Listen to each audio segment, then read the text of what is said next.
you already see. Okay. Okay, so welcome everyone to this week's AI seminar. I'm very happy to introduce Dr. Tengfei Ma. He's a staff research scientist in IBM T.J. Watson Research Center. So prior to moving to T.J. Watson, he obtained his PhD from University of Tokyo and joined IBM Research Tokyo in 2015. And he also got his master's degree from Peking University and a bachelor degree from Tsinghua University. So his research interests include machine learning, natural language processing, and computational healthcare.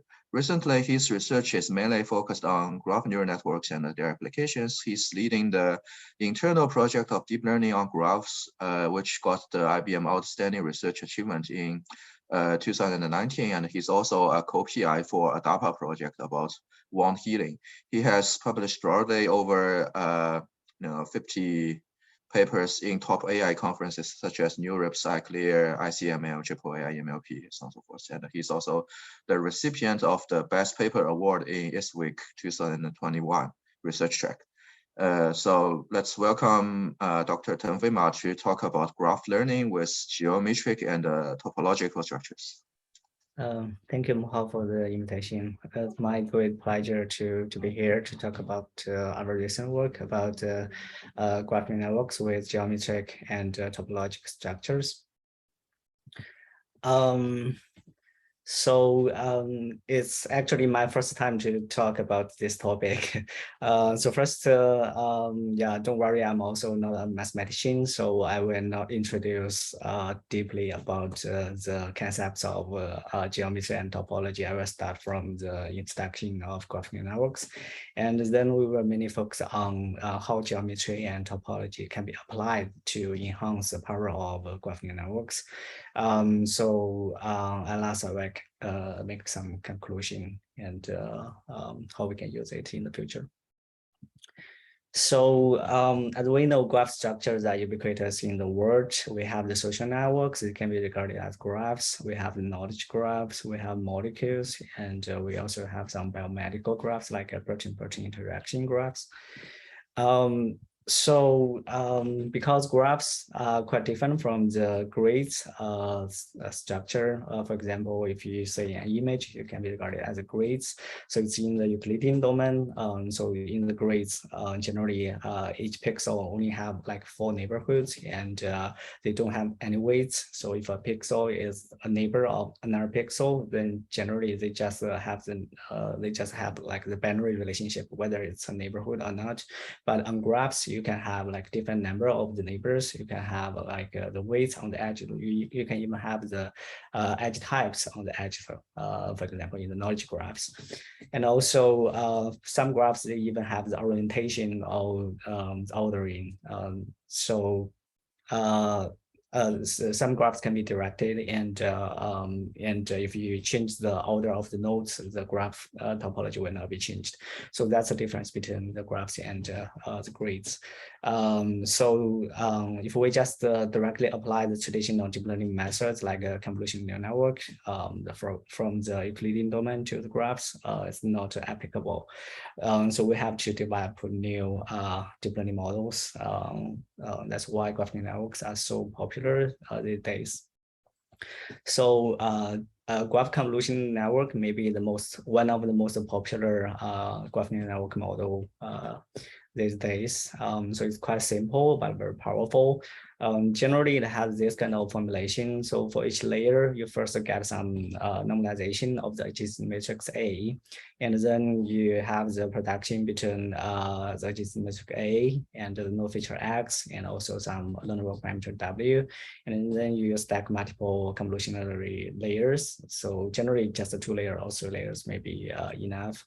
For larger graphs, maybe you need like more deep layers. So that's the model of the GCN.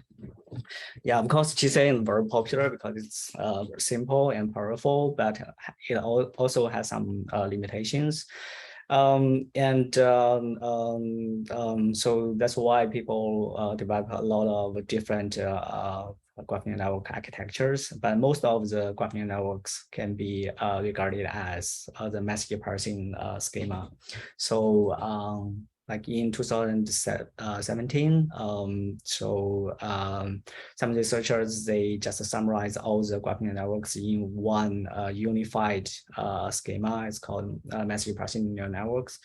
So generally, they regard the message parsing schema in the graphing networks can be decomposed into two phases. First, we generate the messages. We use a message function M to summarize all the neighborhood information. And then we aggregate all the messages and use the aggregation to update the center node. So these are the two steps of the message parsing framework for GNNs. Of course, we can also rewrite the graph convolution networks into the message parsing schema. So, previously we just write the matrix form of the GCN, but here we can also write the message parsing form for GCN. So you can say for each node, generally we first aggregate all the information from the neighborhood and then add it back to the center node to update it.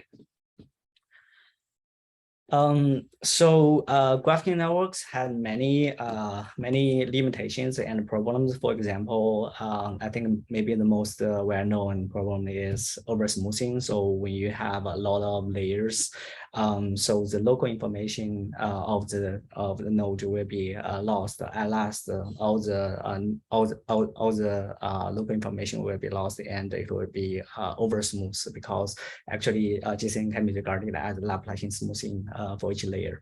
And another problem is called oversquashing. So that is one problem identified like just I think 2 years ago in SLR 2021. It's called on the bottleneck of graphing networks, and it's correlated with oversmoothing, but it's a different problem. Still, it's caused by like the neighborhood explosion. So when you have a lot of layers, and your neighborhood of the center node will grow exponentially, if in the graph, the long range dependency is very important. So when you want to update the node embeddings, you need to aggregate all the information from very long range neighborhood, and then because you have exponentially a large number of neighborhoods, so it's impossible to compress all the information from the neighborhood to the center node because it doesn't have the capacity. So it's called oversquashing. So in the original paper, actually, they didn't explain why this phenomenon occurs. So they just did some experimentation, they make some observation, and they just simply explain the intuition of the oversquashing problem. But interestingly, some people found that this oversquashing problem is quite related to geometry, and they use the curvature to explain why the oversquashing occurs. Here, I will talk about the geometry from here. So I will go back to the oversquashing problem later. So curvature is actually a quite common concept in mathematics, especially in differentiable geometry. We can understand the curvature as the flatness of an object. For example, we live in the Earth. How do we know the Earth is not flat, but we are living in a ball? Right. So that's how the curvature works. Actually, we have different types of the curvatures. For example, on a ball surface, generally the curvature is larger than 0, it's positive, and we call it elliptic geometry. And this kind of object is called sphere. And generally, the most common curvature is just 0. So if the surface is purely flat, then we have the 0 curvature, and we use the Euclidean geometry. And also we have the hyperbolic geometry. It's also quite popular these days in the machine learning community. So we can use the so on the hyperbolic surface, generally the curvature is negative, and actually this hyperbolic geometry is quite useful when you want to like embed your concepts in a hyperbolic space to make them more hierarchical. So that's the curvature definition. And on graphs, generally we use the Ridge curvature, but here I first introduced the original Ridge curvature on the manifold on the surface. So the sectional curvature, so when we consider a tangent vector v from point x to y, and another tangent vector wx at x. So we want to transport this wx along this tangent vector v to a tangent vector wy at y. Sorry, here is a typo.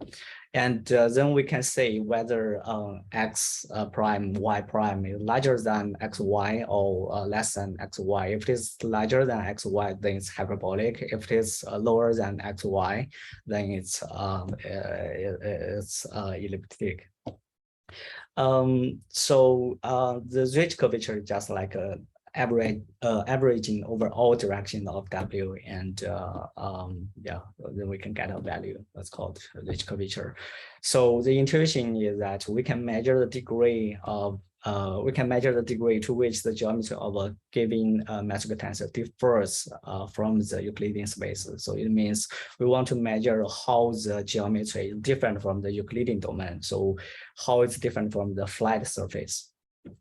So if the curvature is larger than 0, then it's a ball, and if it's less than 0, then it's a hyperbolic surface. So one quick question, Tengfei. So in that case, the Ricci curvature can differ in every position of the space, right? Yes.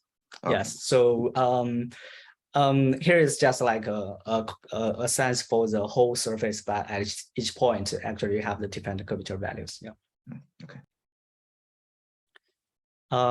So here is the history of this curvature.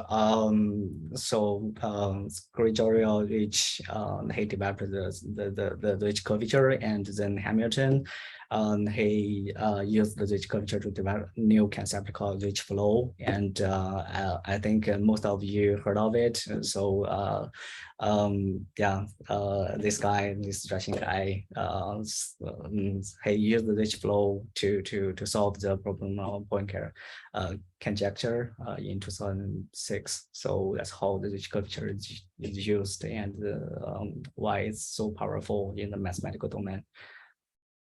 Yeah, the third person is famous because he's the guy who rejects the Fields medal, right?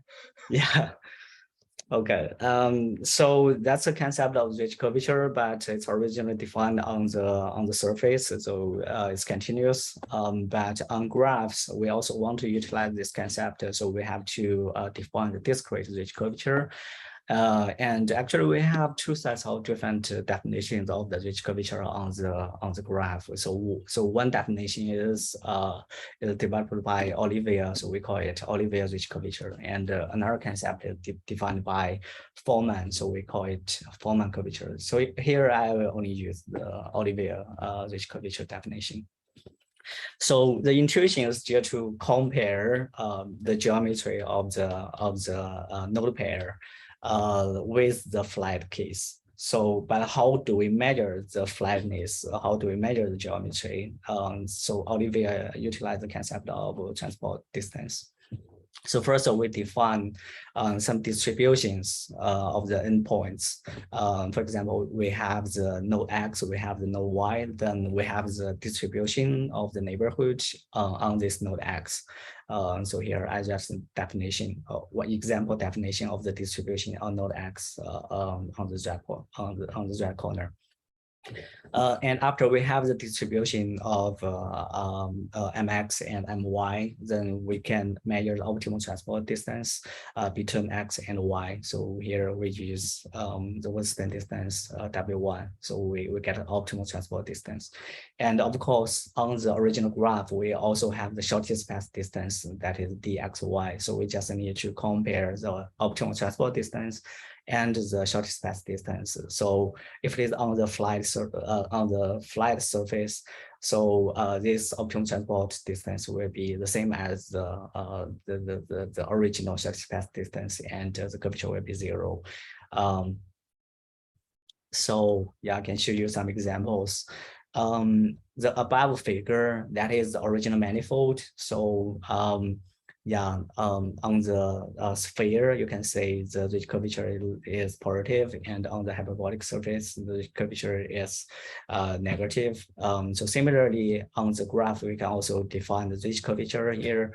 So on the on one click, so for each edge in the click, we have the positive curvature, and on grids, it's very intuitive. It's Euclidean, so it's a regular graph, and the curvature is just 0. And for a tree, it's more like a hyperbolic space. So you can imagine the surface is like it's just like what to say? It's not like a hole, but like some bottlenecks. So yeah, that's why its curvature is negative. And ridge curvature can be used in computer science in many different applications.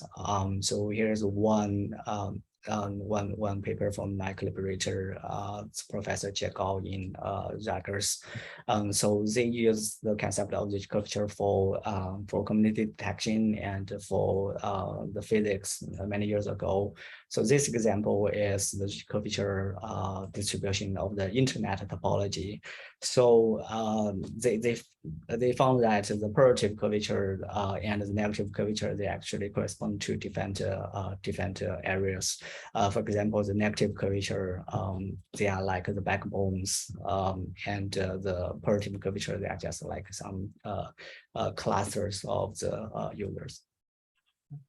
One question I have, by the way, is does this also reflect how easily one could embed the graph? For example, a grid can easily be embedded in Euclidean space, but I've seen people who use hyperbolic space to embed networks which are power law and maybe more tree-like. And so in other words, does this have some relation with how to best embed a graph for visualization? Yeah, that's a very good question. So I think some graphs, they have their intrinsic geometry, but for some graphs, actually you don't know their geometry. So you don't. Of course, for grids, we know it's a grid. We just need to use the Euclidean domain. But for many graphs, we don't know.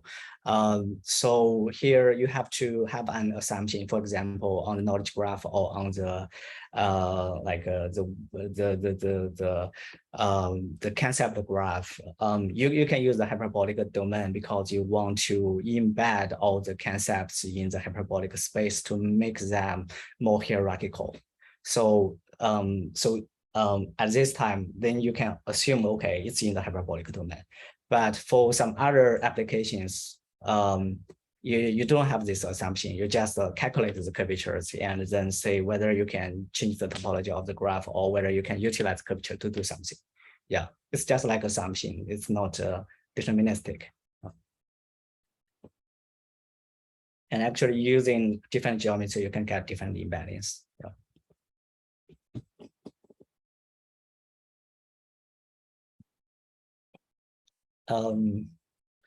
Okay, and this is how the ridge flow can be used for the community detection. So ridge flow is just like you change the edge weights using the ridge curvature in each iteration. So here KIXY is the ridge curvature and DIXY is the edge weights. So each time you change the weights just according to the curvature. And at last you will say after each iteration, the bridges between different communities will be stretched, and the inter-community edge will be shrinked. So you can say the community structure of the graph will be more obvious. And at last, you just need to cut the bridge using some threshold. So in this way, you can detect those community structures of the networks. in 2019, we were the first to utilize the concept of structures in graph neural networks. So we found that the previous models like GCN, they only utilize the degree information and the edge weights in the message parsing schema. So if you go back to the formulation of GCN, you will see that only the degree of the nodes will be used. And for GAT, that's another well-known graph neural network model. So they generally calculate the edge weights, they call it attention scores, based on the node embeddings of the last layer. So the attention score will only be based on the node attributes. But here, we think that the edge weights should be also, correlated with its geometry, and we want to use the ridge curvature to reweight the edges. So the advantage is that if you go back to the definition of the ridge curvature on the graphs, you will say we have to calculate the optimal transport distance between the n nodes, and because we define the distribution of the nodes as the neighborhood distributions. So actually, when we calculate the curvature, we will capture the high order pairwise structure information. So it's not only about the node pair themselves, but also about the neighborhood of the node pairs. So it will capture the more higher order local structure information for the node pair instead of just the node pair itself. So that's why we can use the curvature to reweight the edges. And the model is actually quite simple. We just did some transformation for the curvatures and fit it into the message parsing schema to reweight the edges. And then we can get the model called curvature graph network. Also, you can say this left figure. So if you want to pass messages from the left community to the right community, you have to cross this bridge. And of course, this bridge has very important weights. But in the original graph convolution network or GAT, they cannot capture this kind of information. But if you use curvature, you will know, okay, this curvature is quite different from this edge curvature is quite different from the neighborhood, and maybe it's more important. So yeah, that's the intuition of this work. Also, we did some synthetic experiments. We generate random graphs using the SBM model. So we have the intercommunity probabilities and intra-community probabilities to generate different sets of the graphs. And you can see that when the graph size increases, actually the performance gap between our curvature graph neural network and the vanilla graph neural network also increase. So that means for larger graphs, for graphs with better structures, actually the curvature graph network will perform better. And also, you can say, corresponding to different P value and Q value, they have different performance. Yeah, that's also about the community structures. And here are the visualization results for the classification results. You can say, in the ground truth, we already have the community, very good community structures. But for GCN, after the classification, there are still some noise in each community, and the GAT is similar. But if you use the curvature, the curvature graph network, it's like more clean in each community. So that means the performance is generally better than other models. And also on real world data sets, at that time we achieved kind of the sort of results on many of the graph data sets for node classification tasks. Okay, then we can go back to oversquashing. So it's actually one of the spotlight paper in iClear this year. So it's quite interesting. They connect the problem of oversquashing to the curvature. Actually, they have heavy mathematics. They have a new definition of the curvature. It's called balanced Forman curvature. I will not mention it here. So I can just give you a sense. So what is oversquashing and how it's related to curvature. So over squashing at that side, if you have an RLN and you don't have any memory, you don't have any attention, so all the information will go from the history to the last element. And when you have a very long history, actually you cannot embed all the information in the last element. That's over squashing. So the information channel from the history to the last element, that's a bottleneck. And similarly, in the graphing networks, if you have a bridge between like two different communities and all the long range dependency is very important, and you want to cross this bridge. So obviously this bridge will be the bottleneck for the message parsing. So here in the figure B, you can say that is a bottleneck. Of course, if we consider from the geometry perspective, the bridge has a negative curvature. So then we just need to use some mathematics to correlate the negative curvatures with the bottleneck and the over-squashing problem, and they developed one theorem. So they just calculate the influence score of the neighborhood to the to some center nodes. So here HK L+2 means the two hop neighborhood, and HI the center node. So here we just calculate the Jacobi matrix and get the influence score, and you can say it has a upper bound which is related to the upper bound of the ridge flow. And when the ridge flow is negative, this Z value will also be quite low or even negative. So the influence score will close to 0. That means your two hop neighborhood will not pass information to the center node because the influence score is close to 0. And then they found they developed one simple approach to solve the bottleneck, to solve the over-squashing problem, and it's also quite intuitive. So if we only have one bridge, so one solution to solve this bottleneck is just to add more bridges. So we just need to find like where the bridge is.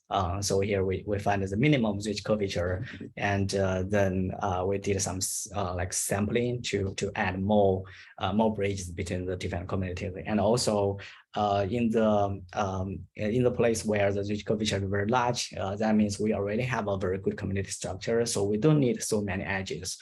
So we can just like remove some edges within the community. So that is called graph rewiring. So we add some edges somewhere, and we also remove some edges somewhere. And after the rewiring, you can say, the two communities can be connected better, and the inter-community edges will be less, but the inter-community edges will be more. And we can pass a message more smoothly. Okay, so that's geometry part. Any question here? Yeah, just one quick question. So the rewiring mechanism, I can imagine if you apply this to node classification or community detection, which relies heavily on neighborhood message passing, that will definitely be helpful. But what if the task itself is link prediction? Do you think this will be beneficial, or it will actually lead to? Yeah, that's a very good question. I don't think it's beneficial because it changes the links. Yeah. Yeah, maybe it's good for representation learning. You can just get the node representation and do node classification or graph classification. But for links, yeah, maybe not good. Yeah, but this is neat indeed. Yeah. Yeah, actually, we before this paper, we also have another paper which uses ridge flow to rewire the graph, and we have a different task. We want to solve the robustness, because we assume that adding this kind of bridges will make the network more robust. And if you have some adversary tag, it will be more robust. It can defend some attacks. Okay, then we can go to the topology. So topology is quite related to geometry, but it doesn't have a metric. So it has some topological features which is invariant to some geometric metrics. Here, the most important topological structures are the zero-dimensional topological structure. Generally, we call it connected components. So if you have two dots and they are connected, it's called connected components. Or just one dot, that's also connected components. And one-dimensional topological structure, that is the loop of cycles. And the 2D topological structure, that's a hole, like donuts. So, but generally on graphs, we don't use 2D topological structure. It's too complex. And graphs, they can be regarded as one simplex complex. That means all the graphs, all the basic components of the graphs can be regarded as zero simplices or one simplices. So zero simplices is the node and one simplices is the edge. So simplices is like a triangle or node or edge. So that means you have, if you have a triangle, then it's a two-dimensional, two simplices, because only two elements are independent of each other. And if you add three elements, they will be not independent anymore. So generally, yeah, you can just understand nodes and edges are the simplices in the graphs. And then we define the graph filtration. We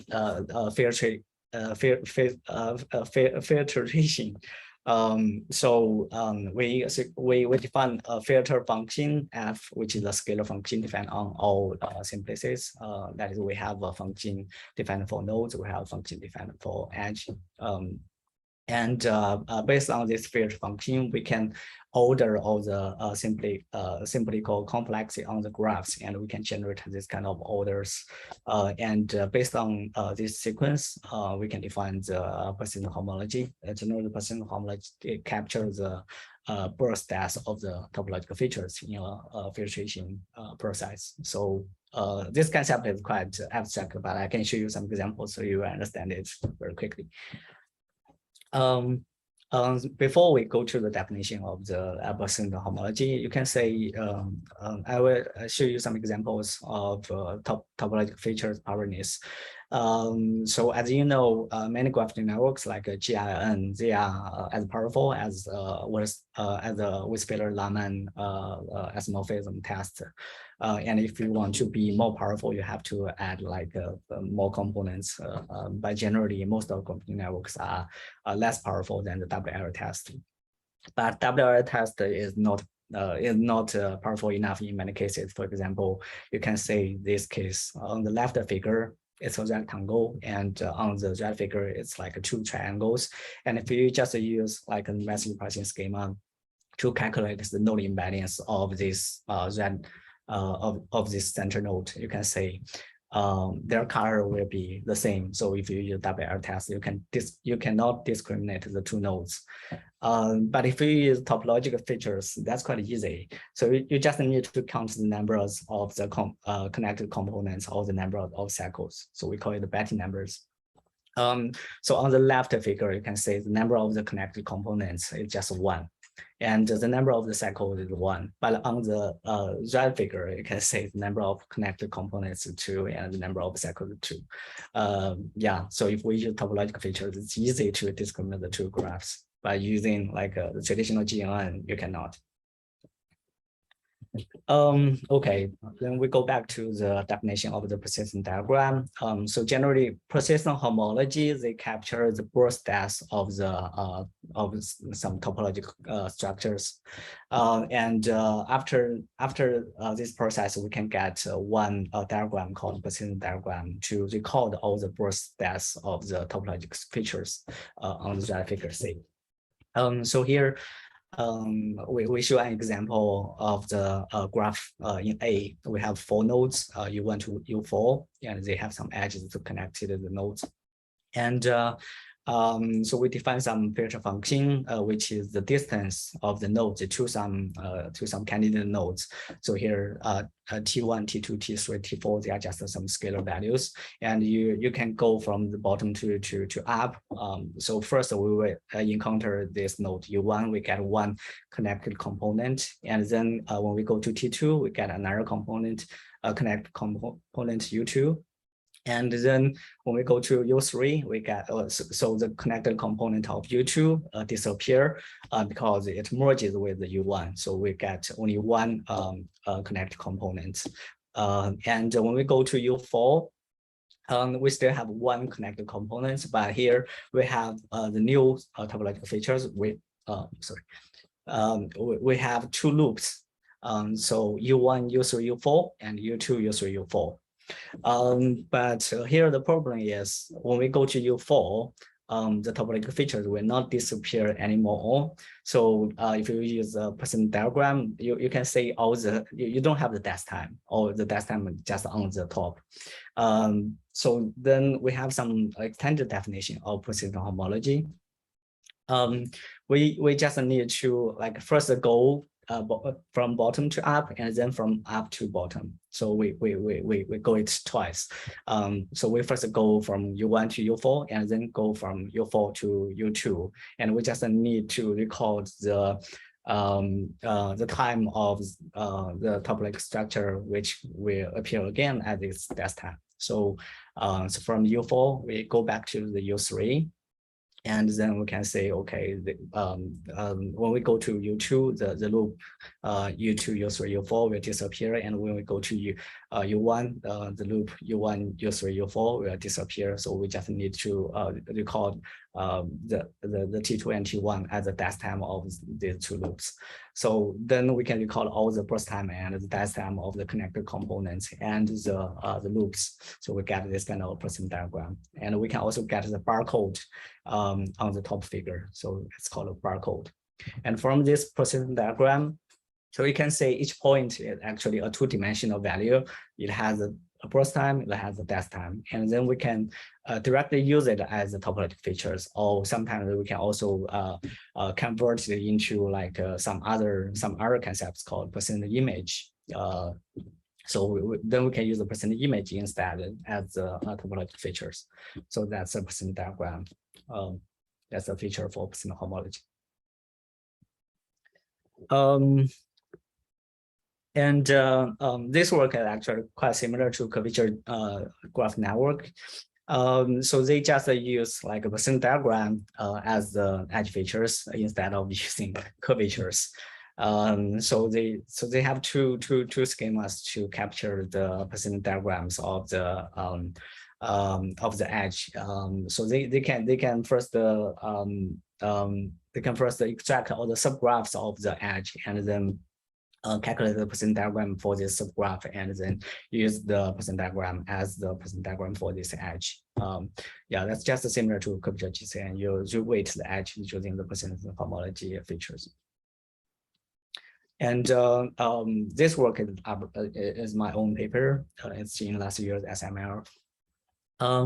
So here we consider link prediction problem, and in previous link prediction tasks, generally after you use graph networks, if you just use node embedding, it's not enough, and some advanced approaches, they will just extract the enclosing subgraph around the two target nodes.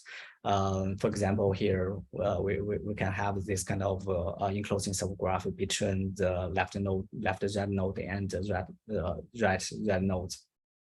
And they need to encode the enclosing subgraph using some distance or some labels. But generally they will just use distance. But here we give an example that using the distance information is not enough, because here if we just use distance, we cannot discriminate the left figure and the right figure. Yeah, so that's why we need to consider more complex topological features, and that's why we use the percent homology to get the topological feature of the enclosing subgraph instead of using just the distance information. Yeah, and the personal homology, they can count the number of the loops, and they can also measure the range of the distance of each loop. That is, we can record the burst time and the death time of the loops. Yeah. Yeah, after we have the percent homology features for each enclosing subgraph, when we do a link prediction task, we first extract the enclosing subgraph and then get its PH feature. And we use GCN to get the node embedding of the two end nodes. And then we use the we use the present diagram as additional features. So we can catenate them together and use some decoders to get the probability of this link. So it's quite simple. And also we propose a new faster computation algorithm for the personal homology. Yeah, that's more about the computational side. Yeah, because we think the novelty of just using PH is not enough for SML. So yeah, so the original methods for the computation or for the computation of PH is quite complex. It's OV plus E to the power of 3, but we develop a new method which is only O V plus E log V plus E, so it's quite faster than the original method. Recently we also have an ongoing work which use graphing networks to approximate the extended persistent homology. So we don't need to calculate the exact PH feature. So we can just use a pre-trained graphing network to approximate the features. So it's even more faster. This work is also quite famous, but it's not my work. So they have a different methodology to use the persistent homology. So they think that so previous methods like our method, we only use one filtration to get 1% diagram, but actually we can use different filtration to get different diagrams. So yeah, that's their idea. And they develop a new graphing network layer, which can be used for any graphing networks. So for each node, we define like the different filtration, so that is just the order of the graph nodes. And for different filtration, we call it different views. And for each view, we get 1% diagram. So at last, we'll get K% diagrams. And then we just need to calculate to combine all the K% diagram with the original node feature. So then we can update the node embeddings iteration by iteration. So that's one new topological graphing network layer. And also, last work I want to talk about is the link prediction on knowledge graphs. So for knowledge graph, so previously, when we use the geometry or the topology, it's quite difficult to apply to the heterogeneous graph or multi-relational graph. So we just assume we have a very normal graph which only have the weights on the edges, and we don't have the types. We don't have the types of the nodes. We don't have the types of the edges. But when we consider like more practical real-world graphs, many graphs, they have the edges, they have the node types. So we have to think about like other methods to solve it. Like in knowledge graphs, we want to do the link prediction task. That is, we have some partially known knowledge graph, and we want to infer some new facts between two nodes which have unknown relationships. So that's a link prediction for knowledge graphs. So previously, when we want to infer the unknown relationship between two entities, generally one common approach is to find the path. So we can even define it as a roots, for example. So my father is who, and my father's father. My father is A and A's father is B, so B is my grandpa.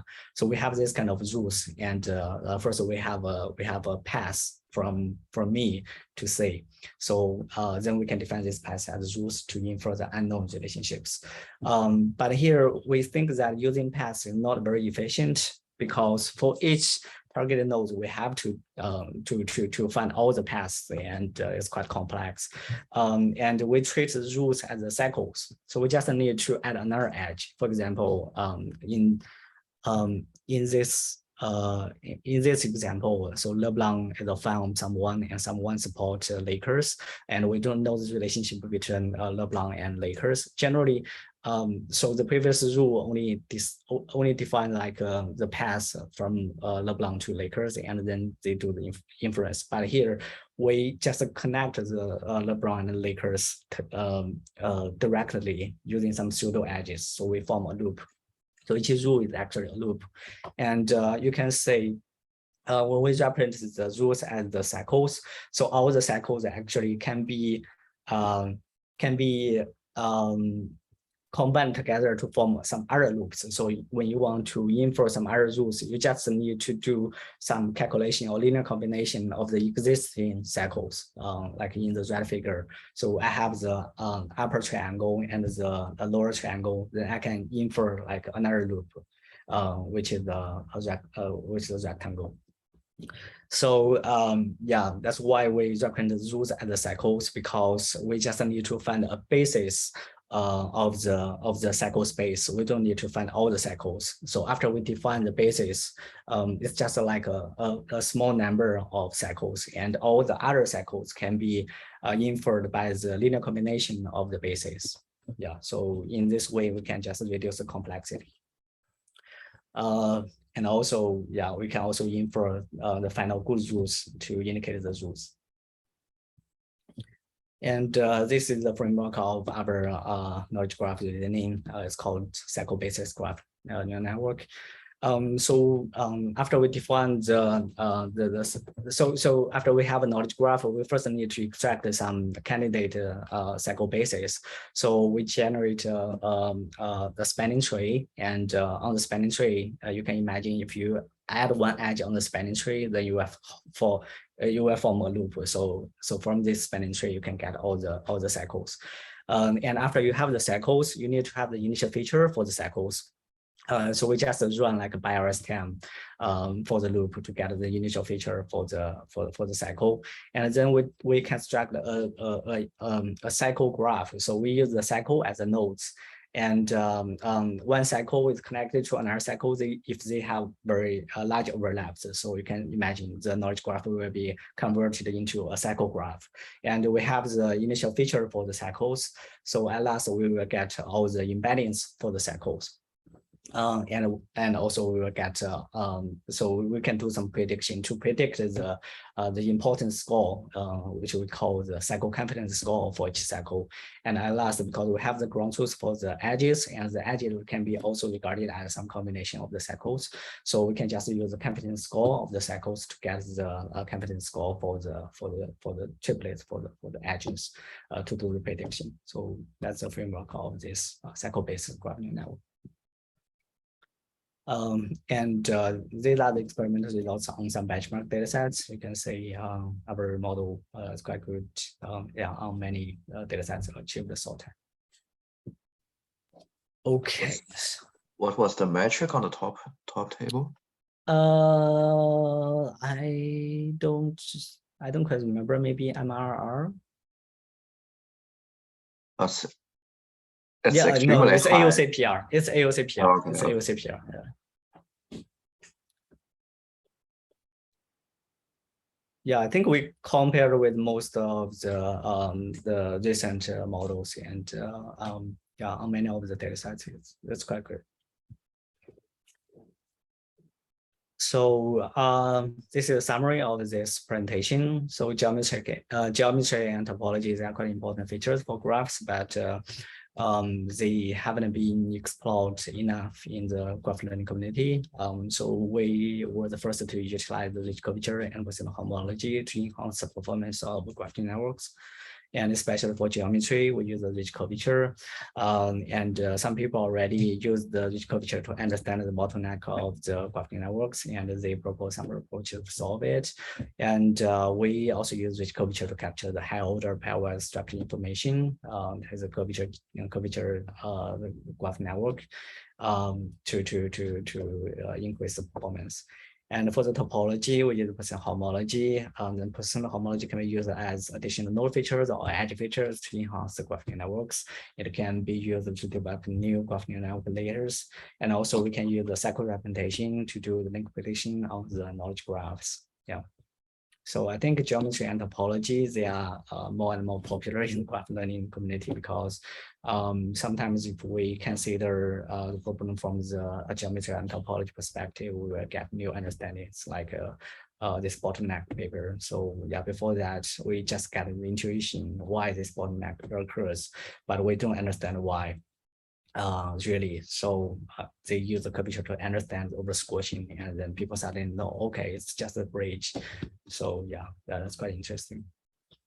And also for NLP application, I think the hyperbolic graph network is also quite popular these days. And on knowledge graphs, the hyperbolic embedding also quite popular. But that's not my work. So in this presentation, I don't cover it. Oh, thanks, Tengfei, for this talk. Actually, I would say it's not an easy topic, but the talk is very intuitive already. Yeah. Yeah. Yeah, there are many new concepts. Yeah, even for me, I also learned the concepts. Yeah. Like just 2 or 3 years ago. Yeah. Yeah, because previously I also had some works on embedding in curvature spaces, but we just started with constant curvatures and also some kind of variable curvatures. You can basically design some linear functions where the curvature may depend on some attributes like time, for example. Then the Ricci curvature is actually a much better generalization. Yeah, and also I really like the idea of applying this theoretical tool to solve the information bottleneck problem. That's quite interesting one. Yeah, particularly relevant to that context, I personally think it may also be interesting to think about because there are lots of standard tasks in a single graph. Maybe also there could be some playground for rewiring mechanisms or anything relevant to Ricci curvature to help assigning or capturing the association between two graphs, particularly when the two graphs have very different structures. For example, if you think about this one protein-protein interaction network, there's another gene ontology, or there's a more larger instance graph versus there's a type ontology, and really these are very different structures. If you need to assign from one side to the other side, probably you really need to use a very general varied curvature like this, I think. Yeah, I think the rewiring idea is even like developed before this paper. But so for example, you can just use like similarity or the correlation to to do the sampling for your edges, and in many cases actually also increase the performance. But I think this paper, they just associate the rewiring idea with their theory analysis very well. So they first analyze the bottleneck, and then I think that is very quite intuitive after that. But it's also inspiring. Like you said, we can connect the two graphs, and maybe we can also utilize the rewiring idea. Yeah, indeed. Yeah. So any questions from the audience?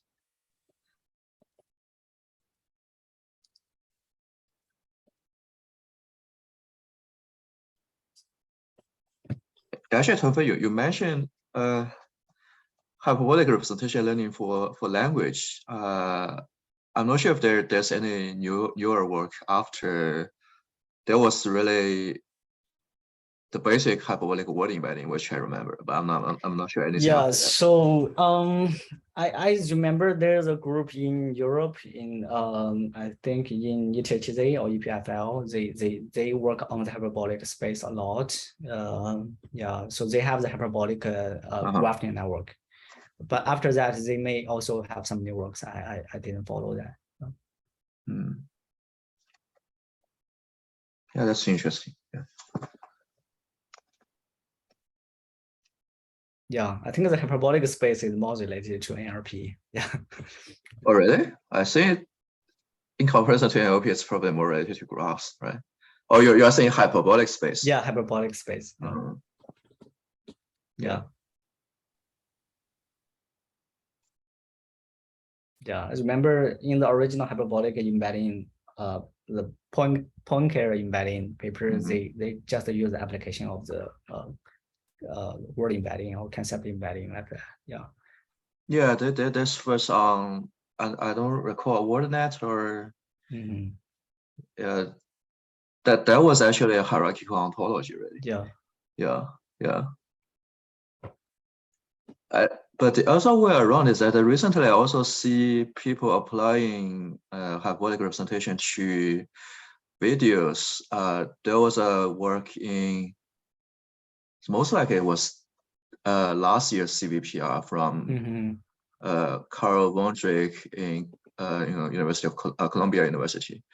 The idea is that you may have videos about similar events, for example, athlete performance of athletes, and the thing is that for similar events, their processes may have a similar prefix, but later they may span into different possibilities. So that becomes a structure where you can use hyperbolic representation. I see, that's smart.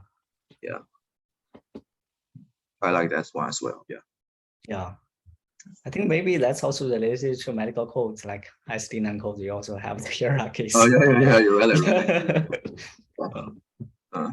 Maybe we can explore that. Yeah, but anyway, so thanks a lot for this talk. I really learned quite a lot of new stuff from your talk, and also I think some of us were going to continue with discussions during the one-on-one meetings, but I'll find another time to meet with you. Yeah, cool. Yeah, so thanks, Tengfei. Probably this concludes our seminar today. Okay, thank you so much. Okay, thanks. Talk to you later.